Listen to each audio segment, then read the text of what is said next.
I'm John Batchelor. This is the John Batchelor Show. Mary Kissel, the Wall Street Journal editorial board, is sitting with me, and we have breaking news from Washington. A significant act by 44 members of the United States Senate. These are Republican members. They've sent a letter to the President of the United States within these hours asking for a condition to be met before there is a confirmation hearing or any advance at all for the nominee to be director of the Consumer Financial Protection Bureau. That would be Elizabeth Warren, professor of law at Harvard University, late of, and a major player in Washington with regard to reforms designed to answer the financial crisis of 2008. But all of a sudden, 44 Republican senators show up and say, no, not if. Now, Mary, I recall the Wall Street Journal bringing attention to Ms. Warren and her Consumer Financial Protection Bureau. And as I recall, the issue happens to be no accountability. Is that correct? That's right. And this letter didn't come out of nowhere, John. There have been concerns about the Consumer Financial Protection Bureau for some months now. And the reason is because this is a completely unprecedented power that is going to be vested in this agency. The director of this agency will have control over his or her budget and no real oversight. The only person who can fire the head of this agency is the president. So the only real check, and by the way, of course, not subject to congressional appropriations either, so Congress doesn't really have any control. The only control Congress has is in the selection of the nominee, a vote on the nominee. And so what you're seeing today are the Republicans standing up and saying, we want to exercise that power, we want some kind of say, and by the way, we want reform over this agency. Now, the letter that I read here is very specific in what it wants, to replace the single director with a board, to subject the Bureau to appropriations process, which means that you've got to come up and explain the money you've spent and intend to spend, and a safety and soundness check for the Prudential Financial regulator.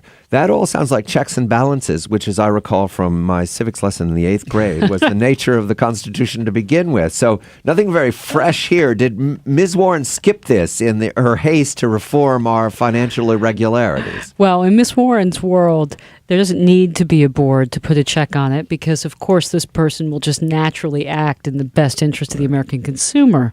And in terms of the appropriations process, Ms. Warren has always said, well, we're actually a banking regulator, and so we shouldn't be subject to the appropriations process. But the catch is all the banking regulators are responsible for safety and soundness.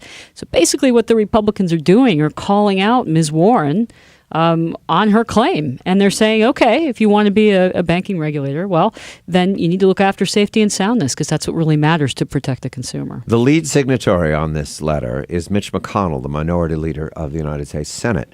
These are 44 Republicans. Do we have any indication whether their Democrats were asked to sign, whether they're Democrats who are ready to sign, or is this just a standalone Republican act? This is really, I think, a standalone Republican act. There are also bills pending in the House to do similar things, to establish a board of directors to oversee, and also to make it easier.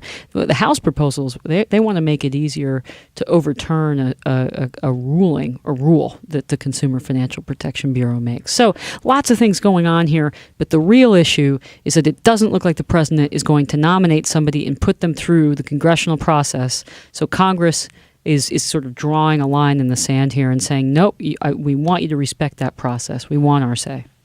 Does the president have a way around this? Because he sure does. We've seen him do this before with other appointments. That's so are we expecting a recess point appointment? That's the chatter in Washington. Right. That's what everybody's talking about. So in August, Ms. Warren will achieve her goal. Well, July, the Bureau gets its full powers vested. I was thinking of August recess, but August recess. Yes, sorry, I'm stuck back on the Bureau. Late night here, John. Late night. Right. So in August, the recess appointment, but a letter of 44 senators is a significant number. I mean, this isn't a anonymous hold, similar to what we've had appointments during the Bush administration. This is 44 members of the Senate.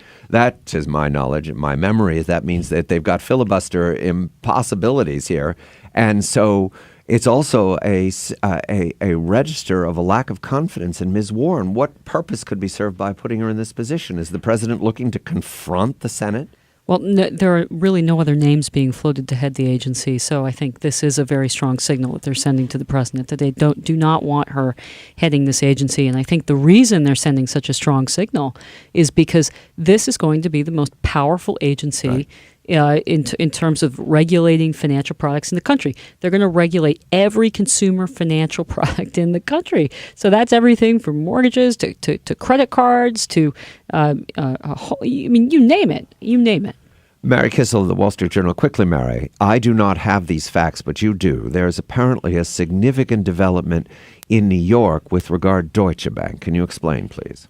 In 2 minutes or less. Yes. Okay. The New York District Attorney, Preet Bharara, on Tuesday came out with a very significant complaint against the German bank Deutsche Bank and a subsidiary called Mortgage It that Deutsche Bank bought in 2007. And the claim is that this subsidiary signed promises to the Federal Housing Administration that were false. And they said they acted as an agent of FHA and that they acted falsely. And now those loans that FHA insured through Deutsche Bank have gone belly up. And the New York prosecutor wants to have Deutsche Bank pay up. But the damages that he is seeking, around $1 billion, it's got a lot of banks wondering, hey, we didn't know that we were on the hook for these sorts of sums. Is he going to come after us next? And does that mean that the door is opening now to review one more time the banks too big to fail in their participation in the housing crisis? This is opening up the door to reviewing mortgage originators and all of the banks that worked with the FHA. That sounds like Bank of America to me. All right, Mary Kissel, the Wall Street Journal's editorial board. The significant factor today is 44 senators, members of the Republican Party, have signed a letter asking for checks and balances for Ms. Warren's nomination process to go forward in the United States Senate. And Deutsche Bank heads up. Mary Kissel, I'm John Batchelor.